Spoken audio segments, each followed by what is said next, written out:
সাধারণ জাতি বিকাশ পরিষদ জিন্দাবাদ জিন্দাবাদ জিন্দাবাদ ইনকলাব জিন্দাবাদ জিন্দাবাদ জিন্দাবাদ সাধারণ জাতি বিকাশ পরিষদ জিন্দাবাদ জিন্দাবাদ জিন্দাবাদ সাধারণ জাতি বিকাশ পরিষদ জিন্দাবাদ জিন্দাবাদ জিন্দাবাদ সাধারণ জাতি মহিলা পরিষদ জিন্দাবাদ জিন্দাবাদ জিন্দাবাদ সাধারণ জাতি ছাত্র সন্থা জিন্দাবাদ জিন্দাবাদ জিন্দাবাদ আমার দাবি মানি লোক মানি লওক মানি লওক বিশ্ববিদ্যালয়ের অনুদান আয়োগে ভুল নীতি করা যি নীতি সেই বাতিল কৰক বাতিল কৰক বাতিল কৰক সেই ইউজিচি বাতিল কৰক ইউজিচি আইন নতুন আইন বাতিল কৰক বাতিল কৰক বাতিল কৰক ইউজিচি নতুন আইন বাতিল কৰক বাতিল কৰক বাতিল কৰক সকলো ছাত্ৰ ছাত্ৰীৰ বাবে মংগলজনক আইন ব্যাহত ৰাখক সকলো ছাত্ৰ ছাত্ৰীৰ ঐক্য ভংগ আইন বাতিল কৰক বাতিল কৰক বাতিল কৰক সকলো ছাত্ৰ ছাত্ৰীৰ ঐক্য সমতা ভাল পোৱা আইন বাতিল কৰক বাতিল কৰক বাতিল কৰক ধন্যবাদ সাধাৰণ জাতি বিকাশ পৰিষদ অসমৰ তৰফৰ পৰা আপোনালোকক বৈপ্লৱিক অভিনন্দন জ্ঞাপন কৰিছোঁ আমাৰ সতীৰ্থসকললৈও মই বৈপ্লৱিক অভিনন্দন জ্ঞাপন কৰিছোঁ সাধাৰণ জাতি বিকাশ পৰিষদ অসম 1996 চনৰ 7 এপ্ৰিলৰ দিনাখন ভূমিষ্ঠ হৈছিলে লখিমপুৰৰ নিচিনা পবিত্ৰ ঠাইত আৰু তেতিয়াৰ পৰা অসমৰ সাধাৰণ জাতিৰ লোকসকলে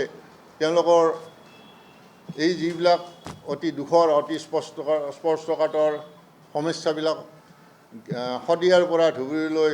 সেই মানুহৰ মাজত জাগ্ৰত কৰাৰ কাৰণে অহৰহ প্ৰচেষ্টা কৰি আছে ঠিক তেনে এটা স্পৰ্শকাতৰ অতি দুখৰ বিষয় বিশ্ববিদ্যালয় অনুদান আয়োগে যি বেয়া নীতি কৰিছে ছাত্ৰ ছাত্ৰীসকলৰ মাজত যিটো অন্যায় সৃষ্টি কৰিবলৈ ওলাইছে তাৰ প্ৰতিবাদ কৰ্মে আজি ভাৰতবৰ্ষত তীব্ৰ আন্দোলনৰ সৃষ্টি হৈছে সেই অংশৰে অংশ হৈ পেলাই আজি সাধাৰণ জাতি বিকাশ পৰিষদ অসমেও আজি আমি গুজৰি উঠিবলৈ আমি একগোট হৈছোঁ আপোনালোকৰ থ্ৰুৱেদি আপোনালোকৰ সহায়েৰে আমাৰ উচ্চ ন্যায়ালয়ৰ ন্যায়াধীশলৈ আমাৰ কেন্দ্ৰীয় চৰকাৰলৈ আজি অসম চৰকাৰক আমি আপোনালোকৰ থ্ৰুৱেদি এই প্ৰেৰণাৰ দাবী উত্থাপন কৰিবলৈ আপোনালোকক নিমন্ত্ৰণ কৰিছোঁ হওক আপোনালোকৰ নিশ্চিত সহায় সহযোগিতা আমি কামনা কৰিছোঁ শ্ৰদ্ধেয় ৰাইজ শ্ৰদ্ধেয়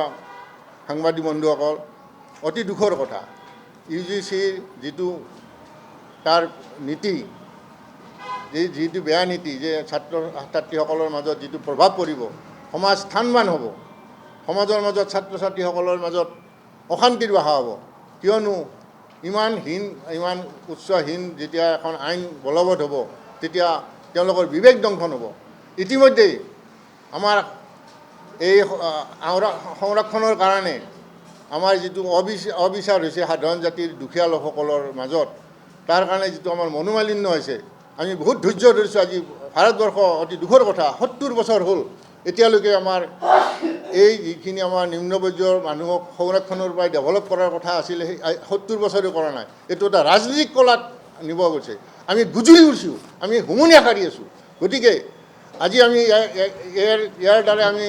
চৰকাৰক জনাব খুজিছোঁ আজি উচ্চ ন্যায়ালয়ক জনাব খুজিছোঁ যে এনেকুৱা ধৰণৰ ইউজিচি আইনে যদি আমাৰ ছাত্ৰ সমাজখনক কলংকিত কৰিব আমাক দূষিত কৰিব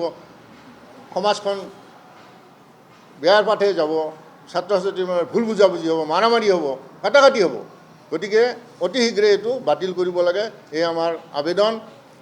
আমি কোনো জাতিৰ এগেইনষ্টত নহয় আমি সকলো জাতিক আমি ভাল পাওঁ এক জাতি এক দেশ এক আইন হ'ব লাগে এক দেশ এক জাতি আইনৰ কথা কৈ পেলাই চৰকাৰে বা উচ্চতম ন্যায়ালয়ে এনেকুৱা ধৰণৰ এটা যদি বস্তুত লৈ যায় তেতিয়াহ'লে এক দেশ আইন ক'ত হ'ব মুখেৰে ক'লে নহ'ব নহয় কৰ্মইদিটো বেয়া কথা কৰি আছে আজি 70 বছৰে আমাক সংৰক্ষণৰ দি পেলাই যিটো আমাক হেঁচা দি আছে সেইটো এটা এখন সভ্য দেশত এখন সেইটো কাম হ'ব পাৰে নেকি গতিকে আমি কৈছোঁ যে ঠিক আছে আৰু কোনোবা যদি জাতি উপজাতিৰ যদি 100জন মানুহ আছে তেওঁলোকৰ আৰ্থিকভাৱে পিছপৰা শিক্ষাৰ বাবে পিছপৰা তেওঁ 100জনে সুবিধা লওক আমি এইটো কোৱা নাই আমি বন্ধ কৰিব কোৱা নাই আমি কৈছোঁ যে সকলো জাতি সকলো উপজাতি দৰকাৰ হ'লে সকলো ধৰ্মৰে আৰ্থিকভাৱে পিছপৰা সকলো লোককে সংৰক্ষণৰ সুবিধা দিয়ক আৰু কৈছোঁ যে সকলো বিষয়তে সকলো বিভাগতে যোগ্য আৰু মেধা ভিত্তিত নিযুক্তি হওক, তেতিয়াই এখন শক্তিশালী দেশ হ'ব। তেতিয়াই আমাৰ পৃথিৱীৰ ভিতৰত আমি দবদবাই ফুলিব পাৰিম। যদি আমি জাত পাতত ভাগ কৰি থাকোঁ, আজি 70 বছৰ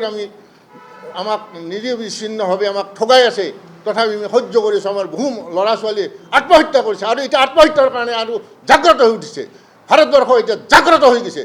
এনেকৈ বাৰে বাৰে যদি আমাক শোষণ কৰে, আমাক যদি ভীতি প্ৰদৰ্শন কৰে, তেতিয়াহ'লে এই ভাৰতবৰ্ষৰ কাৰণে আমাৰ কিয় ভাল থাকিব? কি যুক্তিত আমি ভালকৈ থাকিম? আমি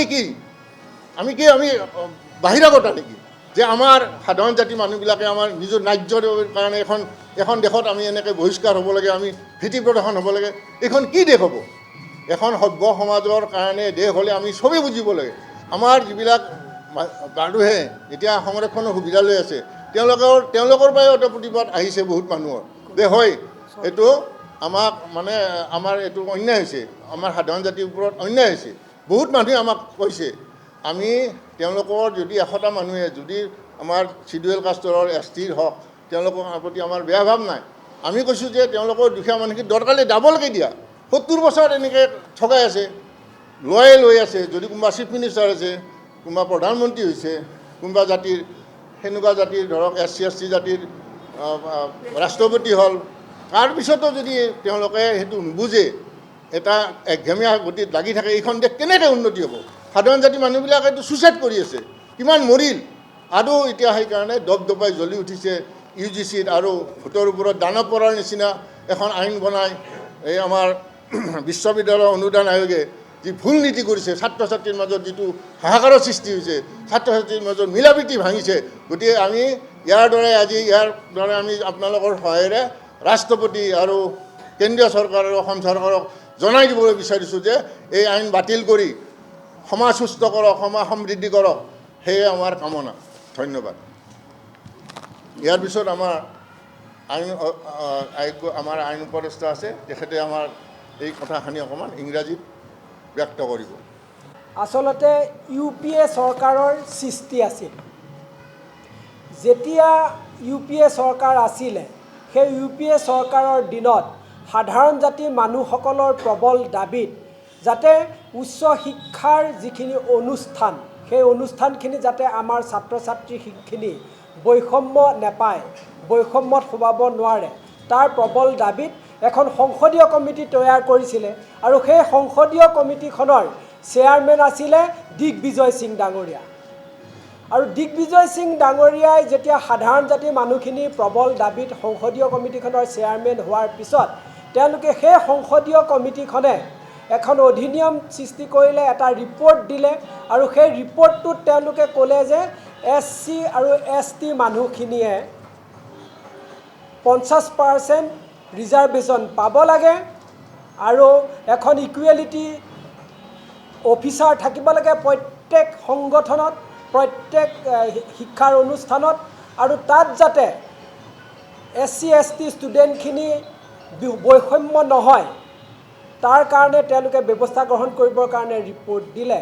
কিন্তু অতি পৰিতাপৰ বিষয়, 2019 চনত সেই সময়ৰ UPA চৰকাৰৰ যিগৰাকী চলিচিটৰ জেনেৰেল আছিলে, তেওঁ ইন্দিৰা জয় সিং, তেওঁ এটা PIL যোগে আহি সুপ্ৰিম কোৰ্টত জনালে যে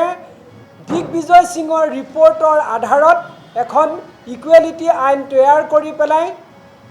শিক্ষা অনুষ্ঠানখিনিত বলবৎ কৰিব লাগে। মাননীয়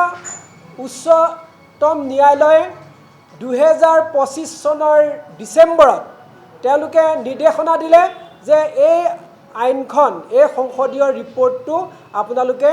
UGCক স্পেচিয়েলি ডাইৰেকশ্যন দিলে যে আপোনালোকে লাগু কৰক। তেতিয়া সেই PILটোৰ নিৰ্দেশনা মতে নতুনকৈ সংসদীয় সমিতিখনৰ যিখিনি দিগ্বিজয় সিঙৰ নিয়ম আছিলে, তাত দিগ্বিজয় সিঙে এটা ৰিপৰ্ট দিছিলে যে তাত OBC মানুহখিনিকো সোমোৱাব লাগে বুলি। আৰু সেই OBC মানুহখিনিক সোমোৱাৰ মেইন কাৰণ হ'ল OBC মানুহখিনিৰ তাত মুছলিম মানুহখিনি জড়িত হৈ আছে। আৰু মুছলিম মানুহখিনিক যাতে তুষ্টিকৰণ হয়, সেই তুষ্টিকৰণৰ কাৰণে কি কৰিলে, তেওঁলোকে সেই দিগ্বিজয় সিং কমিটিৰ ৰিপৰ্টত OBC মানুহখিনিকো তাক জড়িত কৰিলে, অনলি তুষ্টিকৰণৰ কাৰণে। আৰু সেইটোকে সেই চলিচিটৰ জেনেৰেল যিহেতু ইউ পি এ চৰকাৰৰ চলিচিটৰ জেনেৰেল আছিলে ইন্দিৰা জয় সিং তেওঁ ভাৰতৰ যিখিনি স্ববৰ্ণ সমাজ এই স্ববৰ্ণ সমাজখিনি যিহেতু বৰ্তমান ভাৰতীয় জনতা পাৰ্টিৰ লগত থকা সেই সংগঠনৰ লগত বৰ্তমান NDA চৰকাৰৰ লগত আছে এই মানুহখিনিক বিপথে পৰিচালিত কৰিবৰ কাৰণে PIL কৰি পেলাই এই UGCৰ নতুন যিখন এক সমনতা এক এইখন তেওঁলোকে লাগু কৰিবৰ কাৰণে সুপ্ৰিম কোৰ্টৰ যোগেদি নিৰ্দেশনা জাৰি কৰিলে যিখনৰ যোগেদি আমাৰ সাধাৰণ জাতিৰ যিখিনি ফেকাল্টি যিখিনি টিচাৰ আৰু ষ্টুডেণ্টখিনিক যদি কোনোবা এজন সংৰক্ষিত শ্ৰেণীৰ ল'ৰা বা ছাত্ৰ ছাত্ৰীয়ে যদি মোক জাতিগতভাৱে অপদস্থ কৰিছে বুলি কয় তেতিয়া আমাৰ সেই ফেকাল্টিজন আৰু যদি সেই ছাত্ৰজনক কোনো আত্মপক্ষৰ সুবিধা নিদিয়াকৈ তেওঁক জেললৈ প্ৰেৰণ কৰিব পাৰিব গতিকে এনে বৈষম্যমূলক যি আইন এই আইনখন আমি বাতিল কৰিবৰ কাৰণে আমি অসমৰ সাধাৰণ জাতি বিকাশ পৰিষদ অসমে আমি আমাৰ কেন্দ্ৰীয় চৰকাৰ আৰু ৰাজ্য চৰকাৰক আমি দাবী জনাইছোঁ যাতে এওঁলোকে এই মুছলিম তুষ্টিকৰণৰ যিখন আইন UPA চৰকাৰৰ দিনত আনিছিলে এই আইনখন যাতে আমাৰ ভাৰতবৰ্ষৰ তথা অসমত বলবৎ নহয় তাৰ কাৰণে আজি আমি সাধাৰণ জাতি বিকাশ পৰিষদ অসমে প্ৰবল দাবী উত্থাপন কৰিছোঁ ধন্যবাদ